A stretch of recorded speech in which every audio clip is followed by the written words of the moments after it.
All right, guys, we are live. We are the session on helping teachers to build a PLN, and I'm Victoria Olson. I'm going to moderate this session today. So I'm just going to start with a few introductions. So I'm going to start on the very left-hand side this time with Drew. So if you want to introduce yourself, tell us a little bit about yourself, and maybe why you chose this session today. So my name is Drew Frank. I'm the Director of Academic Operations at the Davis Academy in Atlanta, Georgia.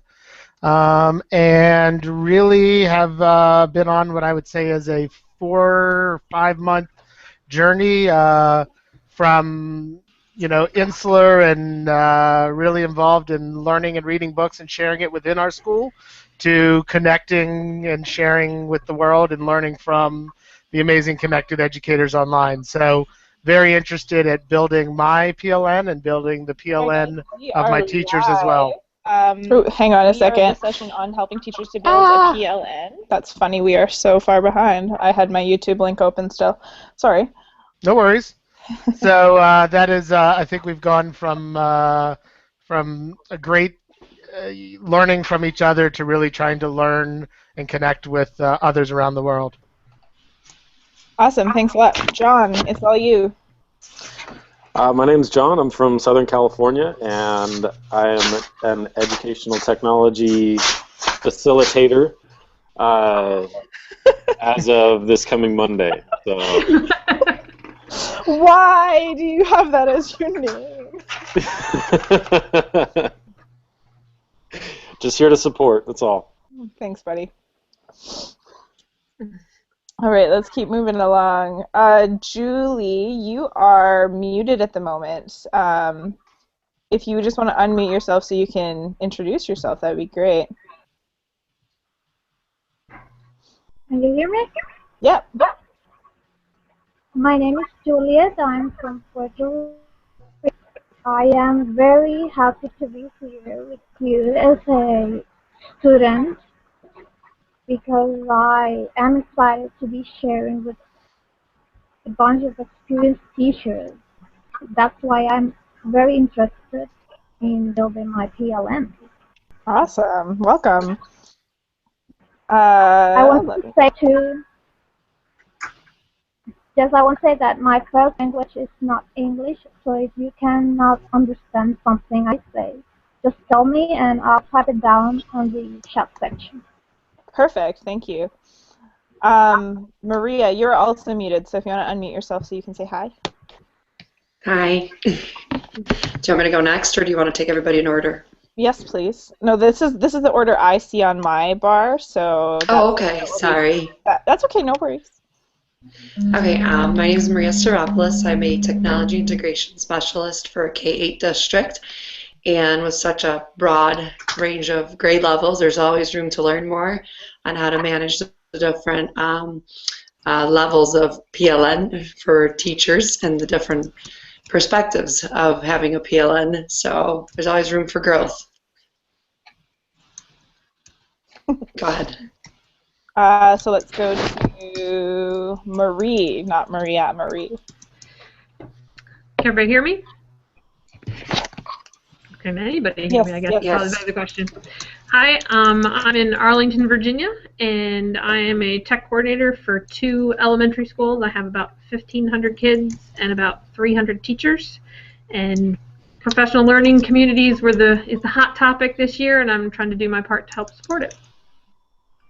Excellent. Paula. Hi, everyone.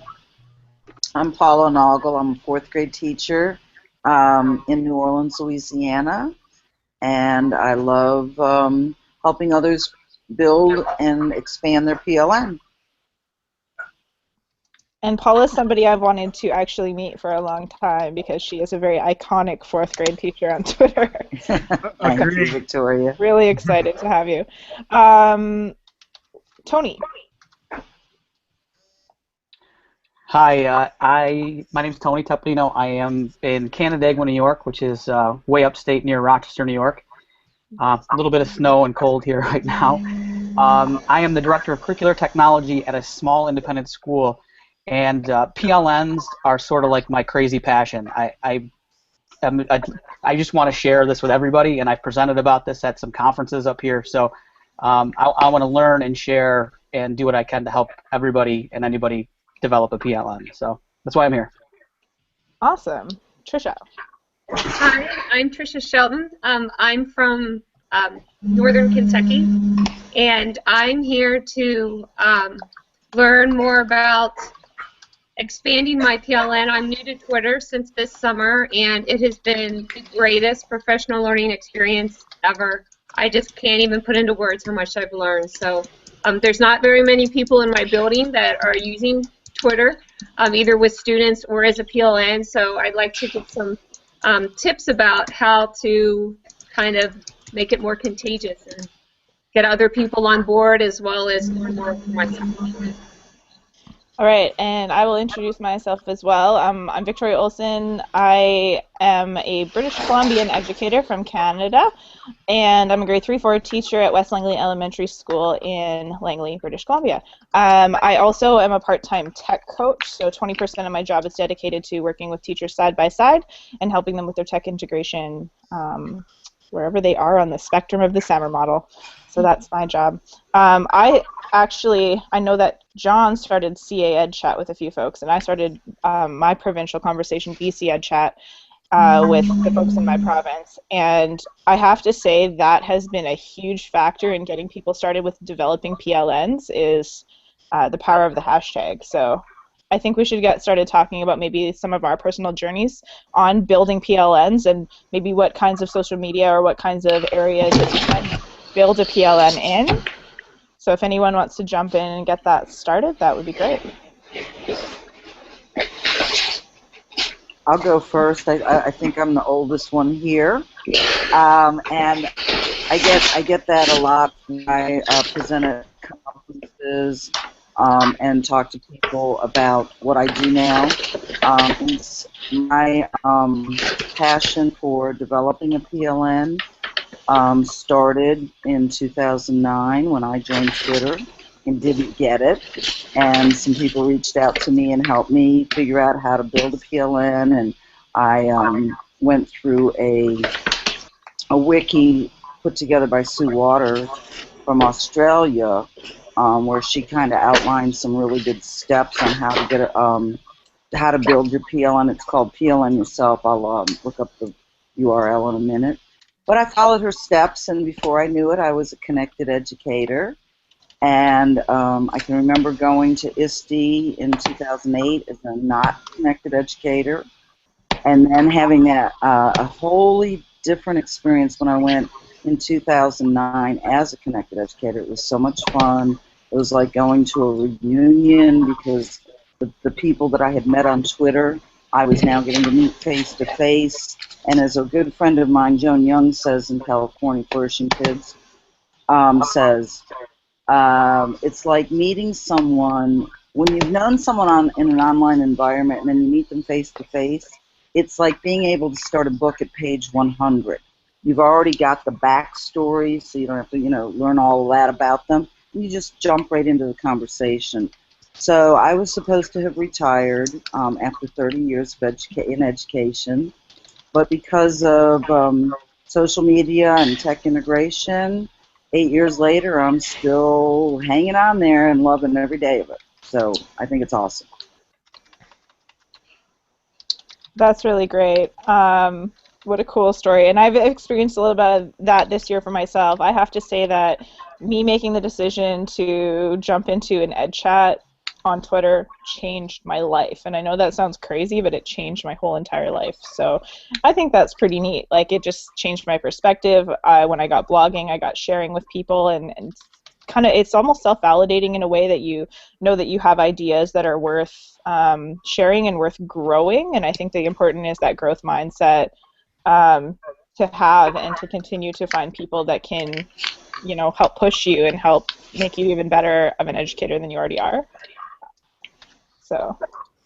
Well, and finding out the people, you're about ready to invite Elizabeth Gould into here. I was a math teacher for 7.5 years, and pretty much the only people that I talked to about getting better at teaching were math teachers, because they were next to me in my building. They were they were the people that had the most in common with me. And then all of a sudden, I joined Twitter, and Elizabeth Gould is a kindergarten teacher. This lady named Victoria Olson is up in Canada, and I'm talking to her about how to get better at incorporating scripts. And all of a sudden, I meet her, and I talk to this guy named Carl L.S., Lindgren Stryker, and he's a history teacher in Northern California. Like, all these people from across the state and the world have helped me become a better teacher because of social media, and it's allowed me to grow that craft. And like you were saying, Maria, about meeting people in person that you've met on Twitter or in some social media platform, it just starts you off at page 100. I love that example. Yeah, that's a really good way to put it. Does anyone else have a personal learning network kind of story they have? And it doesn't even have to be, I know we've been really focused on Twitter as a PLN, and I'm a huge advocate that we need to choose the media that works for us. I don't think that every single person operates their whole PLN on Twitter by any sense of the word. So if you have any other kind of stories that have to do with any other formats, that's cool too. So I will say that I was fortunate enough to go to Building Learning Networks or Learning Communities in Boston this past summer, and really I think it transformed my thinking to be in a room with so many connected educators who were getting the benefit from not only the sessions they were in, but from learning from others through the use of social media. I really felt like I was able to simultaneously attend all the sessions and really take in the learning, and that has really jump-started me coming back. In our school, we now have every teacher tweets. We have grade-level hashtags that everybody tweets to, and really seeing an amazing growth in teachers creating their own professional learning network. I love what John said about the fact that I learned from Matt Gomez, a kindergarten teacher in Texas. I actually am very excited as we have our third graders are going to start doing the hashtag Grammar 911 with Victoria in Canada. But even more so, it's that our third grade teachers are connecting with Victoria, that everyone is starting to build their own personally relevant professional learning network. And the more your PLN develops their network, the stronger your own is the content that's shared back with me is just overwhelming. I've been totally transformed in the past 5 months by the access to really high quality thinking and thought provoking. So I'm energized. I think, Drew, the thing that you said, all your teachers are on social media. Every single one. Okay, so let's talk about that, because that is a powerful thing. How do you get teachers to see the power of social media without, literally holding their hand through the entire process? So at the beginning of the year, we showed the ski jump, which I'm sure most of you have seen, the YouTube video of the girl standing over the ski jump, and we said our theme for this year is to be brave. We're all going to journey into this space together, and we're going to mess up and learn and grow, and we'll all dive in at different levels, and we've seen that. I had teachers who at the beginning would send me pictures and cute sayings they wanted me to tweet out and tag them in, and now they're doing it themselves. I have teachers who are more comfortable and less comfortable, but we've used grade level hashtags, gave them a little bit of safe space. It wasn't one teacher's responsibility to tweet for the 4th grade. Any teacher in the building, being a kindergarten teacher or an 8th grade teacher, if they saw something involving a 4th grader, they could tweet to the hashtag Davis4. And so it brought the parents into the classroom with a communication piece, which was nice. It also allowed us to really connect our students. And look, the Grammar 911 is a great example of it's a DOL, but our kids are so excited about the opportunity to correct grammar or to do these sentences with a class in British Columbia. And we're doing similar things in 4th grade with the Vocab A to Z project and math like a pirate with New Zealand in kindergarten. So it's exciting. I think getting educators to see the power of the PLN is really important, and that it transcends beyond just your personal journey. It can actually go to your kids. And that we did the social media session in session 1 in the classroom, and so this is really nice and connected with that idea of it doesn't just have to be for us, it's for them. I can't remember where the quote was in it, so it's not mine for sure. But it said in the future, you know, a PLN search should return better results than a Google search. And it's the reality. If I Google search current event lesson plans, I'm going to get a million replies, some of them good, some of them bad. But if I put it out to my PLN of respected educators, what I get back is tried and true, these things work, and here are the downfalls, be careful for this. I mean, and so that's just such a stronger base to search knowledge from. Absolutely. I love that Victoria brought up how it can impact students. We were a new BYOD school this year, and so that's why I joined Twitter, was to get help and support from other educators into what I should do with that piece, because I wasn't very techie. I'm still not, but now my students are participating in SciStu chat, Twitter chats with, you know, students and scientists really globally. I learned how to do Google Hangouts, so now I have educators that I can collaborate and learn with through, just like we are now. And so my students did their first Google Hangout with 2 other classrooms. So everything that I'm learning as an educator through my PLN, my students can experience too, and they're building their own PLN themselves and seeing the power of Twitter very much earlier than I did.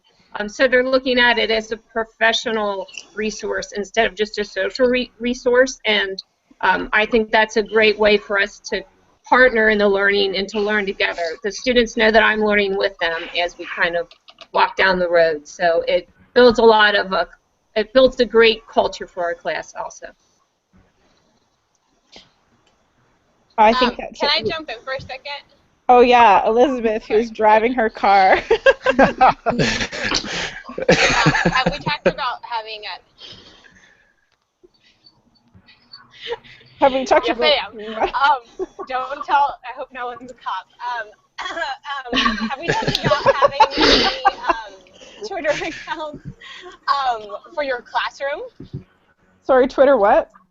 A Twitter account for your class. Oh, yeah, yeah. Well, we just kind of made that I link. know I'm jumping in a little bit later, but...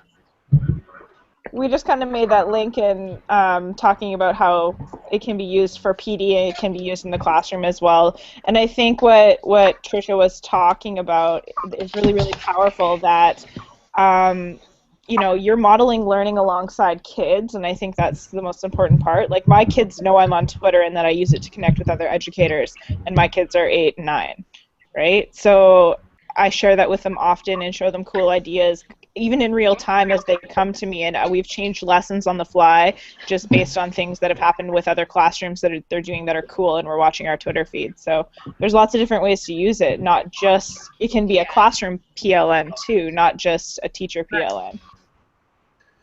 Well, and in doing that, you're modeling to kids how to build a network around themselves. Like, as kids, my parents and my role models always told me to surround yourself with good people, and now my good people are not limited to within arm's reach. You know, like I said earlier, it's a worldwide spread now. I can surround myself with the best people I can possibly find from around the world that'll help me become a better teacher and a better person, a better dad. It's unlimited. Yeah. It opens up so many possibilities for us as educators, new ideas and, you know, different ways of thinking, and to be able to share that with the students and saying, hey, did you think about it this way? Because look at how this class can do it, and look at how let's look at their experience. It I mean, you can't put a price tag on that. It's amazing. I think the coolest thing that I've discovered is that I have ideas, or I have little like creative things, or if someone else does, I often find the person who can bring together the other half of that idea. So, like sometimes those ideas aren't complete without collaborating with someone who can just make it that much better.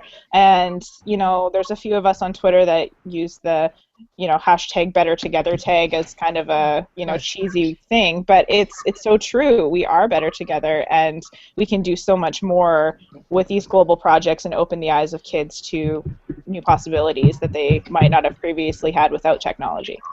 Victoria, one of the things I find is if I share something out with my PLN that I was thinking about doing or would like to do, there's an accountability factor kind of built into putting it out on Twitter or Facebook or through a Google Hangout that makes you kind of follow through on some of your thoughts. We all have these random thoughts, oh, I'd love to do this, I'd love to do that, and it gets put on the back burner. Well, then all of a sudden, you've been having a discussion with your, through social media with your PLN, and, maybe a couple weeks later somebody says, well, hey, Paula, how's such and such going? And you're like, oops, I haven't done it yet, And so it does spur you on. One of the things that just happened to me, I have been wanting to do a Donors Choose project for forever, and it just kept getting put on the back burner. So I ran a Google Hangout on December 30th with 5 people from my PLN from California to New Jersey. We spurred each other on. We put together a Google Doc with some resources in it. One of the little whippersnappers that was in the Google Hangout tweeted out, okay, I just posted my first project like an hour after we finished the Google Hangout. And I was like, okay, if she can do it, I'm doing it. So I went on, got my project posted, thought, okay, it's New Year's Eve, won't see anything for a couple of days. They're going to be on a break. Well, it got posted on New Year's Day. And thank goodness, because of the power of my PLN, I tweeted it out, sent it out on Facebook, did some shares, and it was funded less than 24 hours later. So my New Year's resolution for 2014 was to do a Donors Choose project, and it was done in one day. Nice. So I guess I can close the book on 2014, right? I think an additional thing, in addition to the keeping you honest, I love the interconnectedness. I mean, I think it's amazing that I very well may not have the answer to one of my PLN members' questions, but and what I see on Twitter, and I know it goes for other social media platforms, there's such a willingness to learn, to help, to share. And so the retweets of a question from, I had a 4th grade teacher who was interested in reinventing the way they did current events. And they sent it, they tweeted it, I retweeted it. It got retweeted by a number of people I follow. And the answer came to us, 3rd or 4th, degrees of separation. And now the 4th grade teacher and that teacher are connected and they're doing a project together. And it's just so amazing that there's such a willingness and a desire to learn from each other, to connect with each other, to be a resource, to connect for our students and for yourself. And I think it's a really nice space that is out there for those who want to dive in. My kids think I know every other teacher in the entire United States and Canada, because every time we do a mystery location call or a mystery number call or whatever we do online, they go, you know that person, don't you, Miss Noggle? And I'll go, yes, I do. I've usually met them face-to-face also. So, but it's really powerful, and the kids get to see what you do and how you troubleshoot. In August, we were invited, my students and I were invited to present at, I think it was a Teach Meet, New Jersey. They hadn't started school yet. We'd only been in school about 9 days. And I said, sure, my kids can do that. And I was like, I don't even know if I can use Google Hangout at school yet, but I had just learned how to do it. And I said, okay, we'll try. And sure enough, here we are. We're presenting to educators in New Jersey. And my kids were thrilled with that. And any opportunity that comes along to connect them with other classrooms, we're all about it. Okay, so I hate to be the bearer of bad news, but we have 2 minutes left before we are supposed to wrap up and go back to the page or to the hashtag. So I would like to maybe leave this with, when we're helping teachers to build a PLN, whether it's a classroom PLN or something just for their special interest or grade level areas, maybe we'll each throw out a tip of advice for how to get started. So I don't know if we want to do this linearly or if you guys just want to. That's a word now. I can't see the line, so I'm just going to start. How about that? I'm trying to not look at my phone. I hope that's the only line you can't see, Elizabeth. You are parked, you are stopped, your keys are out. Go. Totally. Oh, Yes. totally. Totally. Okay, so here's my word of advice, is that I think basically every technology project or activity, what have you, can all be boiled down to the origination is because of something that was said or discussed on Twitter. Everything. And if you could say that, that's pretty big. Cool. Anybody else want to throw out some words of wisdom? So I would invite everyone to. I created a list about a few months ago with 60 Twitter users at Davis, and the 50 or 60 that I was connected with through my PLN, and now that list has grown to over 300 active classes in kindergarten through 12th grade that are sorted by grade. I would certainly invite all of you to use that or have your teachers use it to connect with us in Atlanta because we're looking to connect, or to find others around the world who can create collaboration for your students or from you as a teacher. Thanks, Drew. I really adore your work, so thank you for that. Thank you. Anybody else? As Stephen Anderson, Web 2.0 Classroom says, that when you're trying to introduce Twitter to a non-Twitter user, it's the power of the hashtag that you need to show them. Whether they be a fourth grade teacher or a social studies teacher, or maybe they just want to learn something more about how to implement Common Core state standards, just go to twitter.com/search and type in the hashtag and just let them look at what is populated in a Twitter stream by following a hashtag. And if that doesn't hook them, then I guess they're just going to be the fish that got away. I would agree with the power of the hashtag too. You have Ed Chats, the one that I help run in California, Ed Chat. Victoria runs BC Ed Chat. There are chats about every different topic, every different grade level, every different state, almost every different state.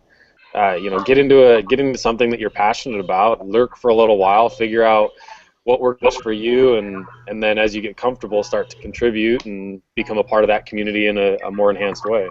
Mm-hmm. I'm in my grad school I guess I completed my courses in December now, my couple, but for one of the courses I actually had to create a video about something that was a mobile technology, so I chose Twitter and used it to showcase Twitter as a PLN. So I'll share that on the edcampHOME hashtag too. That's a piece of something that I try to show people just to see what's possible with it, and that there's stages. You don't have to come and jump in and have your blog and have all these readers and viewers. You can actually start by lurking and watching and observing. So I think that's a really important piece to point out to people. All right, are we good to go, guys? You guys feel like you got something out of the session? Absolutely. Yes. Thank you. Yes, Thank you. Okay, so we'll wrap up and we'll jump back onto the hashtag. Thank you very much, guys, for joining in. Thank you, Victoria, for moderating. Thank you. Thank you. Bye. Thanks. Bye.